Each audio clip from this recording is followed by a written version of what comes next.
রাজশাহীর গোদাগাড়ী উপজেলার চর আশারিয়াদহ ইউনিয়নের হাজারো মানুষ চরম অনিশ্চয়তার মধ্য দিয়ে দিন কাটাচ্ছেন। নদীর আগ্রাসনে একের পর এক বিলীন হয়ে যাচ্ছে বসতভিটা, ফসলি জমি ও বিভিন্ন গুরুত্বপূর্ণ স্থাপনা।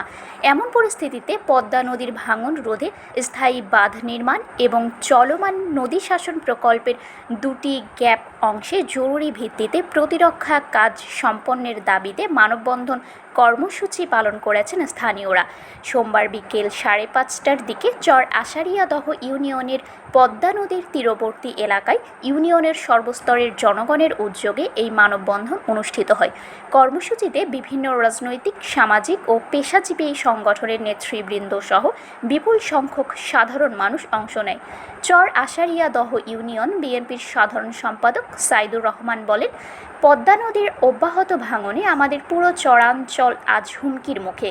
প্রতিনিয়ত মানুষ তাদের ঘরবাড়ি, ফসলি জমি ও জীবিকার উৎস হারাচ্ছে। আমরা আর সাময়িক কোনো সমাধান চাই না, স্থায়ী বাঁধ চাই। এই চরাঞ্চল থেকে দেশের বিভিন্ন অঞ্চলে কৃষিপণ্য সরবরাহ করা হয়, যা জাতীয় অর্থনীতিতেও গুরুত্বপূর্ণ ভূমিকা রাখে। কিন্তু ভাঙন অব্যাহত থাকলে একসময় পুরো ইউনিয়নই বিলীন হওয়ার ঝুঁকিতে পড়বে। তখন হাজার হাজার মানুষ গৃহহীন হয়ে পড়বে এবং তাদের পুনর্বাসনের কোনো জায়গা থাকবে না। তাই সরকারের কাছে আমাদের জোর দাবি, দ্রুত স্থায়ী বাঁধ নির্মাণ করে চর আশারিয়াদহের মানুষ ও জনপদকে রক্ষা করা হোক। চর আশারিয়াদহ ইউনিয়ন পরিষদের চেয়ারম্যান পদপ্রার্থী আবদুল্লাহিল কাফি বলেন, আমরা আজ এমন এক সময় দাঁড়িয়ে কথা বলছি যখন আমাদের চরের মানুষের প্রতিটি দিন কাটছে আতঙ্ক আর অনিশ্চয়তার মধ্যে। কখন যে পদ্মার ভয়াল ভাঙন এসে আমাদের ঘরবাড়ি, ফসলি জমি ও জীবিকার একমাত্র অবলম্বন কেড়ে নেয়, সেই শঙ্কা সবসময় তাড়া করে বেড়াচ্ছে। বছরের পর বছর ধরে নদী ভাঙনের কারণে অনেক পরিবার সর্বস্ব হারিয়ে মানবেতর জীবনযাপন করছে। আমরা দীর্ঘদিন ধরে দাবি জানিয়ে আসছি, অন্তত 2 কিলোমিটার এলাকা জুড়ে স্থায়ী বাঁধ নির্মাণ করা হলে ভাঙনের ঝুঁকি অনেকটাই কমে আসবে এবং হাজারো মানুষ তাদের বসত ভিটা রক্ষা করতে পারবে। কিন্তু দুঃখজনক হলেও সত্য, এখন পর্যন্ত কার্যকর কোনো উদ্যোগ আমরা দেখতে পাইনি।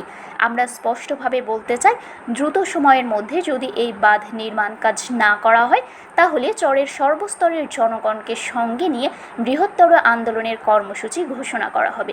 প্রয়োজনে আমরা পানি উন্নয়ন বোর্ড ঘেরাও সহ কঠোর কর্মসূচি পালন করব। মানববন্ধনে বক্তারা বলেন, বছরের পর বছর ধরে পদ্মা নদীর ভাঙনের শিকার হচ্ছে চর আশারিয়াদহ ইউনিয়নের মানুষ। প্রতি বছর নদীর তাদের ফসলি জমি, বসতভিটা ও জীবিকার উৎস কেড়ে নিচ্ছে। অনেক পরিবার ইতোমধ্যে একাধিকবার বাড়িঘরে স্থানান্তর করতে বাধ্য হয়েছে। ভাঙনের কারণে এলাকার যোগাযোগ ব্যবস্থা, শিক্ষা প্রতিষ্ঠান, ধর্মীয় স্থাপনা সহ বিভিন্ন গুরুত্বপূর্ণ অবকাঠামো ঝুঁকির মধ্যে রয়েছে। বক্তারা আরও বলেন, বর্তমানে নদী শাসন প্রকল্পের আওতায় কিছু এলাকায় কাজ চলমান থাকলেও দুটি গুরুত্বপূর্ণ গ্যাপ অংশ এখনও অরক্ষিত রয়েছে। এসব স্থানে জরুরি ভিত্তিতে প্রতিরক্ষা কাজ সম্পন্ন না হলে আসন্ন বর্ষা মৌসুমে ভয়াবহ ভাঙনের আশঙ্কা রয়েছে। এতে হাজার হাজার মানুষ ক্ষতিগ্রস্ত হওয়ার পাশাপাশি বিস্তীর্ণ এলাকা নদীগর্ভে বিলীন হতে পারে। মানববন্ধনে উপস্থিত ছিলেন ইউনিয়ন জামায়াতের সেক্রেটারি রফিকুল ইসলাম, যুবদল নেতা সোহেল রানা দোয়েল, এছাড়াও স্থানীয় গণ্যমান্য ব্যক্তি, কৃষক, শ্রমিক, ব্যবসায়ী ও বিভিন্ন শ্রেণী পেশার মানুষ কর্মসূচিতে অংশ নেন।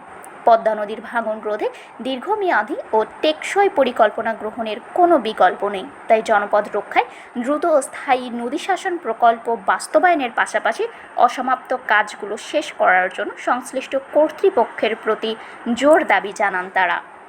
শারমিন শিমু, বরেন্দ্র টেলিভিশন।